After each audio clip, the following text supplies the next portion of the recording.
নমস্কার সকলকে, রাধে রাধে। সকালের 6টা থেকে 8টার মধ্যে আপনি কি করেন সেটাই আপনার ভাগ্য ঠিক করে।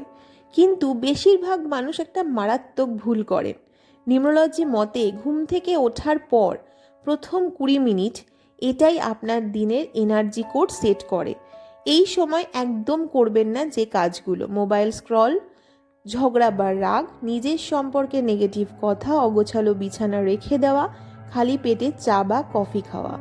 কারণ সকালে সূর্যের ভাইব্রেশন সক্রিয় থাকে, আর আপনি যেটা ভাবছেন সেটাই দিনের রিয়েলিটি হয়ে যায়। এই সময় কি করবেন? উঠে এক গ্লাস জল খান, চোখ বন্ধ করে 1 মিনিট কৃতজ্ঞতা জানান, আর নিজের লাকি নাম্বার 11 বার জপ করুন। দেখবেন 21 দিনের মধ্যেই আপনার এনার্জি বদলাতে শুরু করবে। সকালের নিয়ম বদলান, ভাগ্য নিজেই বদলাবে। সকলকে বলবো রাধে রাধে। সকলে খুব ভালো থাকুন, আনন্দ থাকুন, সুস্থ থাকুন।